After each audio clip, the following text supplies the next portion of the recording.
আসসালামু আলাইকুম রহমতুল্লাহ। প্রিয় দর্শক, গতকালকে মুফতি আমির হামজা কুষ্টিয়া সরকারি কলেজে যে মব হয়েছিল প্রিয় দর্শক, তাকে অবরুদ্ধের যে ঘটনা ঘটেছিল প্রিয় দর্শক, মূলত মুফতি আমির হামজা ওইখানে যাওয়ার আগের থেকেই প্রিয় দর্শক ছাত্রদলের কিছু পোলাপান তারা ওই আপনার গাছ কাটার প্রতিবাদে একটা ব্যানার হাতে প্রিয় দর্শক মানববন্ধন করেছে প্রিয় দর্শক। এমনকি মুফতি আমির হামজাকে কলেজের মধ্যে ঢুকতে দেবে না বলে আপনারা স্ক্রিনে দেখতে পাচ্ছেন প্রিয় দর্শক। তারা কলেজের গেটের সামনে দাঁড়িয়ে মানববন্ধন করেছে এবং যে কলেজের প্রিন্সিপাল যিনি রয়েছেন তিনি তাদেরকে শতবার বলছেন যে তোমরা এখান থেকে সাইডে দাঁড়াও, মানববন্ধন করতেছো করো, ঠিক আছে, কিন্তু তোমরা সাইডে দাঁড়াই করো। এমপি সাহেব আসবে, ভিতরে ঢুকবে, তোমরা এবার সামনের পার দাঁড়িয়ে আসো কেন? প্রিয় দর্শক, এরা যে আমির হামজা আসবে এবং এই ধরনের বিশৃঙ্খলা তৈরি করবে এটা তাদের পূর্ব পরিকল্পিত ছিল। প্রিয় দর্শক, চলেন আপনাদেরকে ভিডিও দেখায় নিয়ে আসি। তোমাদের সাথে কিন্তু ভালোভাবে আচরণ করতে কথা তোমাকে বললাম, তোমাকে বললাম কথা বলছো কথা কদিন আগে অনেক কথা হয়েছে না বলছে একদিন 2 দিনের মধ্যে ভুলে গেছো, 2 দিনের মধ্যে ভুলে গেছো। সাধারণ শিক্ষার্থী না, সাইডে দাঁড়াও, বেঞ্চ করে দাঁড়াও, কথা এখানে দাঁড়ায় বলছো।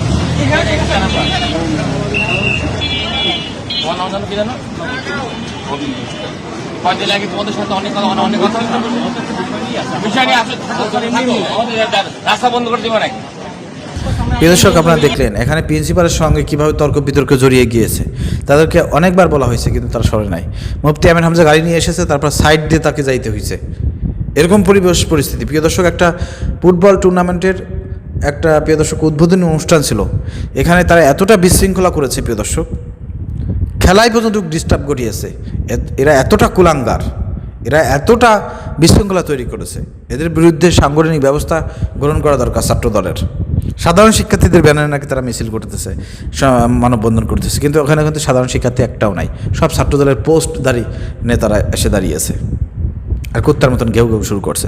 আরে বেটা, তোদের গাছ কাটছে কলেজের, এত মায়া দেখছেন, গাছ কাটছে, 3 ডাবল গাছ লাগাইতে হবে। হ্যাঁ লাগাবে, কোনো সমস্যা নাই, লাগাবে, কিন্তু তোমরা যেভাবে এমপি সাহেব আসাতে ঘেউ শুরু করেছো, মনে হচ্ছে তোমরা একারাই গাছপ্রেমী, আর কেউ গাছ লাগাইতে চায় না।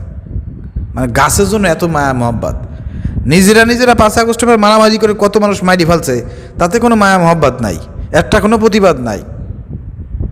গাছের জন্যই মায়া, দেখছেন কি বিশৃঙ্খলা তৈরি করছে গতকালকে। দেখেন, অবশেষে আমির হামজার কাছে ক্ষমা চেয়েছে, ওদের বিরুদ্ধে আইনানুগ ব্যবস্থা গ্রহণ করা দরকার। এই দুঃসাহসীরা কোথায় পায় প্রিয় দর্শক? ভিডিও শেয়ার করে সবাইকে দেখার সুযোগ করে দেন।